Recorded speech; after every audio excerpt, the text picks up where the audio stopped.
ده صوص بشاميل. صوص بشاميل تحتيه مكرونه؟ لا. امال تحتيه ايه؟ تحتيه كريب. ومحشي حاجات حلوه كتير. يلا نشوف هنعمل ايه النهارده. الكانيلوني.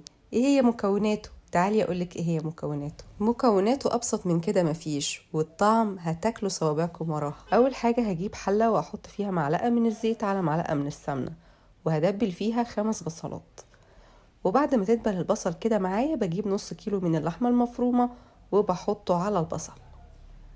بعد كده بضيف للحمة المفرومة الملح والفلفل الأسود.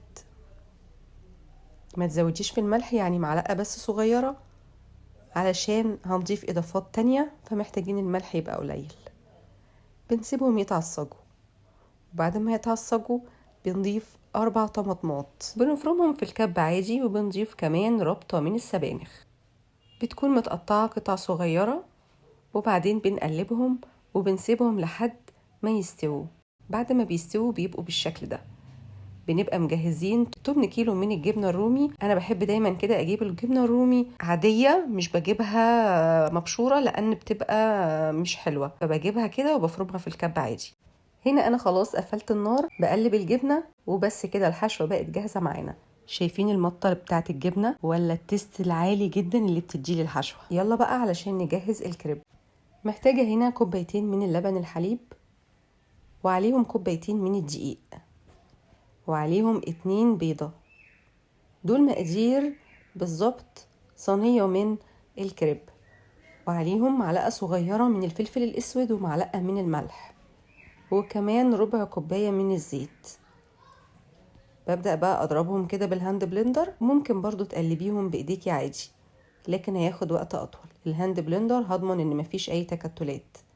بجيب طاسة على النار، وبالفرشة كده بدهن بس الطاسة بالزيت بالفرشة، يعني مش بحط كمية زيت كبيرة، بس بدهنها. وبجيب كده بالمغرفة. هو المغرفة بيبقى المقدار بتاعي مظبوط جدا، بتطلع لي الكريب كله مقاس واحد. وبعد ما بيستوي الكريب بقلبه على الناحية التانية 2 دقيقة وبتبقى كلها مستوية. طبعا بنسويه على نار متوسطة، لا عالية قوي ولا هادية قوي، علشان الكريب يبقى السوا بتاعه مظبوط معاكي.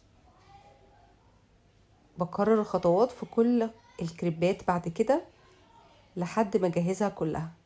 ممكن في الوقت ده هنروح نعمل صوص البشاميل. ايد بتعمل صوص البشاميل وبرضو عنينا مع الكريب. هجيب هنا 4 معالق كبار من الزبدة، هضيف عليهم 4 معالق من الدقيق، وبنقلبهم كويس، وبنستمر في التقليب 5 دقايق. طبعا تقليب متواصل عشان الدقيق بيتحرقش معاكي. بضيف 3 كوبايات من اللبن الحليب، وعليهم 2 كوباية من الشوربة. وعلشان ضفت كل حاجة مع بعض بسرعة هقلب بالهاند بلندر. لو ضفتي اللبن الحليب والشوربة كده واحدة واحدة وبتقلبي بالمضرب العادي برضو هيبقى ناعم معاكي. ضفت هنا معلقة من الفلفل الأسود وكمان مرق الدجاج. أنا بستخدم الهاند بلندر علشان أضمن إن مفيش أي تكتلات في الصوص بتاعي، وتخلص لي خطوة البشاميل بسرعة. هنا خلاص بعد ما بدأ يعمل فقاعات كده الصوص بقى جاهز عندنا. والكريب برضو في نفس الوقت خلاص آخر كريباية، والحمد لله كده ضربنا عصفورين بحجر. هجيب بقى هنا صوص من البشاميل هفرده في الصينية، وبعد كده هجيب حبات الكريب كده واحدة واحدة، وابدأ اضيف ليها الحشو بتاعنا في النص. الحشو ده طعمه لذيذ جدا يا جماعة، ولو اطفالك ما بياكلوش السبانخ هياكلوها هنا بكل حب وكل رضا. زي ما انتوا شايفين كده انا لفتها بالطريقة دي، وهكرر هنا برضو الخطوات في كل الكريب اللي موجود عندنا. وبعد ما اخلص كل الكريبات اللي عندي بقت خلاص كده جاهزة بالشكل ده، بضيف ليهم صوص البشاميل من فوق. تقدروا طبعا يا جماعة كده وانتوا بتتفرجوا تتخيلوا قد ايه طعم الحاجات اللي احنا عملناها دي طعمها رهيب.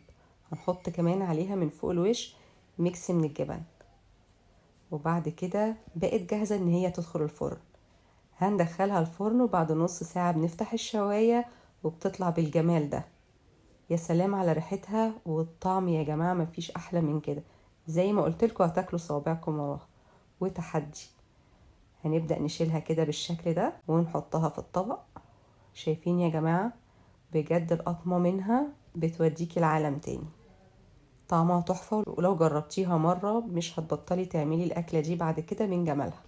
يلا جربوها وبألف هنا عليكم مقدما.